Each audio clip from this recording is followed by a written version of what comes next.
बिस्मिल्लाहिर्रहमानिर्रहीम। अस्सलाम वालेकुम प्यारे दोस्तों, उम्मीद करते हैं कि आप सब खैर व आफियत से होंगे। माह रमज़ान बड़ी फजीलतों और बरकतों वाला महीना है। इस महीने में अहले ईमान की तरफ अल्लाह ताला की खुसूसी रहमतें मुतवज्जे होती हैं। अहादीस व आसार में रमज़ान शरीफ के बड़े फ़ज़ाइल और बरक़ात मज़कूर हैं। अहादीस के मुताबिक रमज़ान के 3 अशरे 3 मुख्तलिफ खुसूसियात के हामिल हैं और हर एक पर खुसूसी रंग गालिब है। हज़रत सलमान फ़ारसी रज़ी अल्लाह ताला अन्हो से रवायत है कि रसूल अकरम सल्लल्लाहु अलैहि वसल्लम ने फरमाया, रमज़ान का पहला अशरा रहमत का है, दूसरा अशरा मग़फ़िरत का है और तीसरा अशरा जहन्नुम से आज़ादी का है। यूँ तो पूरा रमज़ान दीगर महीनों में मुमताज़ और खुसूसी मकाम का हामिल है, लेकिन रमज़ान शरीफ के आखिरी 10 दिन और भी ज़्यादा फ़ज़ाइल के हामिल हैं। नबी अकरम सल्लल्लाहु अलैहि वसल्लम रमज़ान के आखिरी अशरा में इबादत व अतात, शब बेदारी और ज़िक्र व फ़िक्र में और ज़्यादा मुनहमिक हो जाते थे।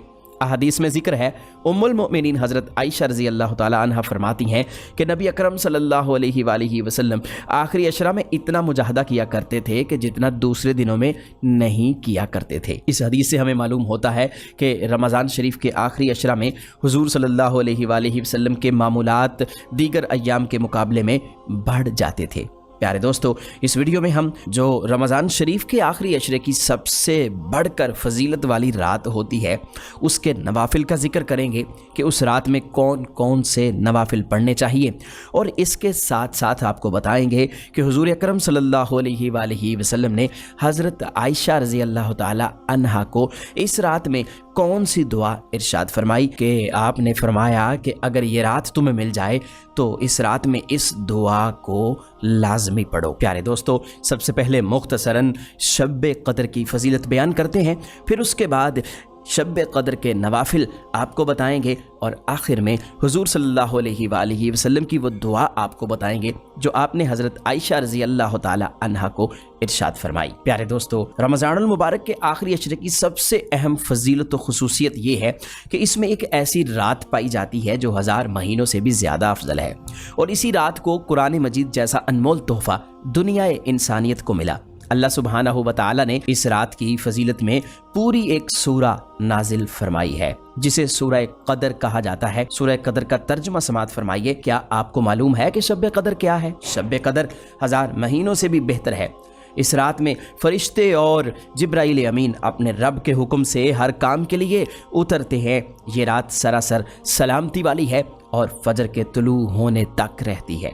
एक दूसरी आयत में इसको मुबारक रात कहा है। इरशाद बारी ताला है, कसम है इस किताब की जो हक को वाज़े करने वाली है और हमने इसे एक मुबारक रात में नाजिल फरमाया है। चुनाचे शब क़द्र की इबादत का सवाब 1000 महीनों यानी कमो बेश 83 साल की इबादत से भी ज़्यादा है। नीज़ इसी रात अल्लाह ताला ने कुरान मजीद को यकबारगी लोहे महफूज से आसमान दुनिया पर नाजिल फरमाया और फिर इसके बाद नबुव्वत की 23 साला मुद्दत में हस्ब ज़रूरत नबी अकरम सल्लल्लाहु अलैहि वसल्लम पर नाजिल होता रहा। इन्हीं आयात से ये भी मालूम होता है कि इस रात को मलाइका नुज़ूल करते हैं और अल्लाह ताला साल भर की तकदीर के फ़ैसले फ़रिश्तों के हवाले कर देता है, यानी हर काम के लिए फ़रिश्ते ज़मीन पर नाजिल होते हैं। ये रात हर तरह से रहमत और फजीलत वाली है और तुलूए फजर तक रहती है। इस रात में जितनी ज़्यादा हो सके शब बेदारी की जाए, इबादत की जाए। अल्लाह ताला की रहमत इस रात में अपने बंदों को आवाज़ें देती है कि है कोई जो औलाद का तलबगार हो उसे औलाद अता कर दी जाए, है कोई गुनाहों की माफ़ी चाहने वाला, है कोई तौबा इस्तग़फ़ार करने वाला उसकी तौबा कबूल कर दी जाए, है कोई रिज़्क़ का तालिब उसकी झोलियाँ भर दी जाएँ। ये रात इबादत की रात है। इस रात में जितनी ज़्यादा हो सके अल्लाह की इबादत की जाए, अल्लाह को राज़ी किया जाए। तो प्यारे दोस्तों, इस रात में यानी शब क़द्र में कौन कौन से नवाफिल आपने पढ़ने हैं? रसूल अकरम सल्लल्लाहु अलैहि वसल्लम का इरशाद गिरामी है कि मेरी उम्मत में से जो मर्द या औरत ये ख्वाहिश जाहिर करे कि मेरी कब्र नूर की रोशनी से मुनव्वर हो तो उसे चाहिए कि माह रमज़ान की शब क़द्र में कसरत के साथ इबादत इलाही बजा लाए ताकि इस मुबारक और मुतबर्रक रात की इबादत से अल्लाह पाक उसके नामा माल से बुराइयों को मिटाकर नेकियों का सवाब अता फरमाए। حضرت ابو ہریرہ رضی اللہ تعالی عنہ سے روایت ہے کہ حضور اقدس صلی اللہ علیہ وآلہ وسلم نے فرمایا، جو شخص لیلۃ القدر میں ایماندار ہو کر بغرض ثواب شب بیداری کرے تو اس کے پچھلے تمام گناہ معاف کر دیے جائیں گے۔ جو شخص رمضان کے روزے بحالت ایمان ثواب سمجھ کر رکھے اس کے بھی پچھلے تمام گناہ بخش دیے جائیں گے۔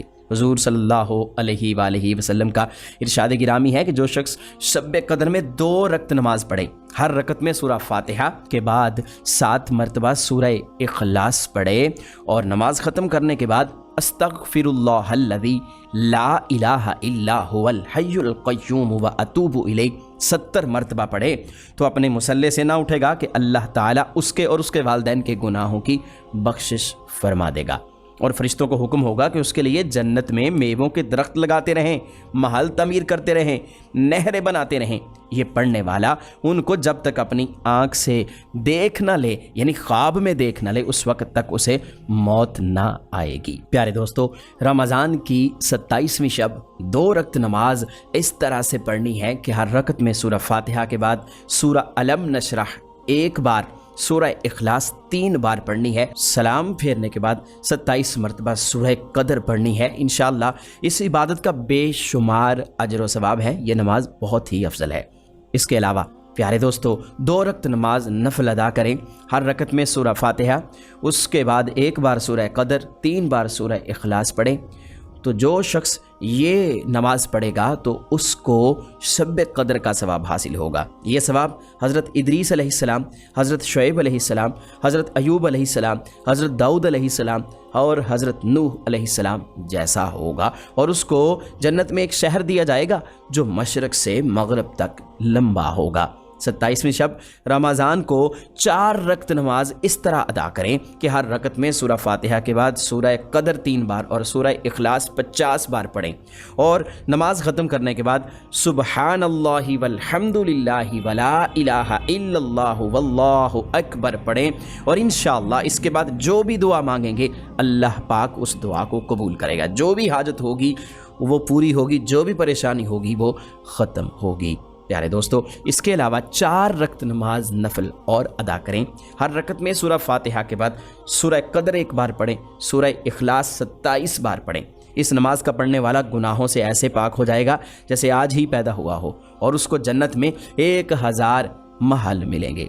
پیارے دوستو، اس کے علاوہ 27ویں شب کو 7 حامیم سے شروع ہونے والی صورتیں پڑھیں، یعنی قرآن پاک میں 7 صورتیں ایسی ہیں جو حامیم سے شروع ہوتی ہیں، آپ نے ان 7 صورتوں کو پڑھنا ہے۔ انشاءاللہ اگر کوئی ان 7 صورتوں کو پڑھتا ہے تو عذاب قبر سے نجات ملے گی، اللہ تعالیٰ اس کے گناہ معاف کرے گا، یہ بھی بہت ہی افضل کام ہے۔ اس کے علاوہ سورہ ملک 7 مرتبہ پڑھنا بھی مغفرت کا باعث بنتا ہے، گناہوں سے معافی حاصل ہوتی ہے اور توبہ استغفار کے لیے بہت زیادہ اہم سمجھی جاتی ہے۔ پیارے دوستو، اب بات کرتے ہیں کہ حضرت عائشہ رضی اللہ تعالی عنہا نے رسول پاک صلی اللہ علیہ وآلہ وسلم سے پوچھا کہ اگر مجھے معلوم ہو جائے کہ یہ لیلۃ القدر ہے تو میں کیا پڑھوں؟ آپ نے فرمایا یہ دعا پڑھو، اللہم انک عفو تحب العفو فاعف عنی، اے اللہ اس میں شک نہیں کہ تو معاف کرنے والا ہے، معافی کو پسند کرتا ہے، لہٰذا مجھے معاف کر دیجئے۔ دیکھیے آپ صلی اللہ علیہ وآلہ وسلم نے کیسی دعا ارشاد فرمائی، نہ تو زر مانگنے کو بتایا، نہ زمین، نہ دولت، کہا کہ مانگا جائے تو صرف یہ مانگا جائے کہ معافی مجھے مل جائے۔ بات دراصل آخرت کی ہے، آخرت کا معاملہ بہت زیادہ کٹھن ہے، اللہ معاف کرے گا تو کام چلے گا، وہاں پر معافی نہ ملی تو خدا نخواستہ عذاب میں گرفتار ہو گئے تو دنیا کی ہر نعمت اور ہر لذت، یہاں تک کہ دنیاوی دولت و ثروت بیکار ہو جائے گی۔ اصل شے معافی ہے، گناہوں کی مغفرت ہے۔ اس لیے رسول پاک صلی اللہ علیہ وآلہ وسلم نے یہ دعا ارشاد فرمائی کہ سب سے زیادہ اہم چیز جو ہے وہ ہے اپنے گناہوں کی معافی۔ اللہ تعالیٰ سے اس رات میں جتنا زیادہ ہو سکے اپنے گناہوں کی معافی مانگیں، توبہ استغفار کریں، اللہ پاک معاف کرنے والا ہے۔ اس کی رحمت تو بندوں کو آوازیں دیتی ہے کہ ہے کوئی گناہوں کی بخشش مانگنے والا، میں اسے گناہوں کی بخشش عطا کر دوں، اسے معاف کر دوں۔ تو پیارے دوستو، اس رات میں جتنی زیادہ ہو سکے عبادت کریں، اللہ پاک سے دعا کرتے ہیں کہ اللہ پاک ہمیں ان سب باتوں پر عمل کرنے اور ماہ رمضان کی برکات سے مستفیض ہونے اور اس کے ساتھ ساتھ شب قدر کی زیادہ سے زیادہ عبادت کرنے کی توفیق عطا فرمائے، آمین۔